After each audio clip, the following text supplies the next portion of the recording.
আমরা যেটা বোঝার চেষ্টা করছি যে এখানে সকাল থেকে আমরা দেখতে পাচ্ছিলাম যে স্টুডেন্টদের পার্টিসিপেশন অনেক বেশি। দুপুর 2টার পরেই কিন্তু দেখা যাচ্ছে নানান ধরনের কেন্দ্রগুলোর মধ্যে সমস্যা শুরু হয়। পরবর্তীতে দেখা যাচ্ছে নানান মানে আমাদের এলইডি স্ক্রিনটা চালু করে বিকাল 5টা বাজে, যেখানে ভোট গণনা শেষ হয়েছে বিকাল 4টায়। আবার ওএমআর মেশিন যেটা দিয়ে হচ্ছে আমাদের ভোটগুলো কাউন্ট করবে, সেই মেশিনটাও কিন্তু কেন্দ্রগুলোতে সময় মতো পৌঁছায়নি।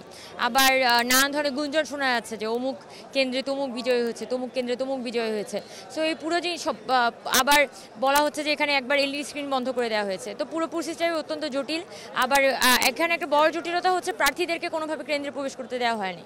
সো যার কারণে যেটা হয়েছে, প্রার্থীরা পুরো প্রসেসটা সম্পর্কে আসলে অবগত না, এবং কেন্দ্রের মধ্যে অনেক ধরনের অনাকাঙ্ক্ষিত ঘটনা ঘটেছে।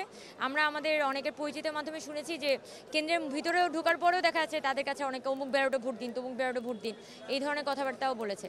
সো আমরা মনে করি যে এখানে একটা জটিলতা তৈরি হওয়ার সম্ভাবনা বা আশঙ্কা যেটা আমরা করেছিলাম, সেটা হয়তো দেখা যাচ্ছে যে যদি প্রশাসন কোনো পর্যাপ্ত জবাব দিতে না পারে, তাহলে এই আশঙ্কাটা আমাদের মধ্যে তৈরি হবে। সো আমরা চাই যে এখানে একটা ফ্রি অ্যান্ড ফেয়ার ইলেকশন হিসেবে এটাকে এস্টাবলিশড হোক, এবং আমরা আমাদের জায়গা থেকে অবজার্ভ করছি, পুরো পরিস্থিতিটা বোঝার চেষ্টা করছি। এখানে নির্বাচন কমিশনের যারা সদস্য বা পোলিং এজেন্ট, যারা নির্বাচন কমিশনের সদস্য, তারা তো নানানভাবে ভিন্ন রাজনৈতিক দল দ্বারা প্রভাবিত। সো এখানে বলার আসলে তো কোনো সুযোগ নেই যে পুরো কমিশনটা হচ্ছে একদম নির্দলীয় নিরপেক্ষ কমিশন।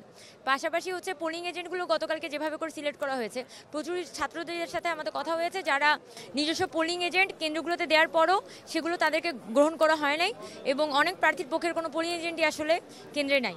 তো সেই জায়গা থেকে দেখা যাচ্ছে যে প্যানেল বা দলগুলো কিন্তু এক ধরনের সুবিধা পাচ্ছে। তারা যে পোলিং এজেন্টের কথা বলছে তাদেরই কিন্তু অনুমোদন দেওয়া হয়েছে, এবং বিভিন্ন দলীয় পোলিং এজেন্টরাই কিন্তু দিন শেষে ক্যাম্পাসের এই আপনার কেন্দ্রগুলোর মধ্যে আছে।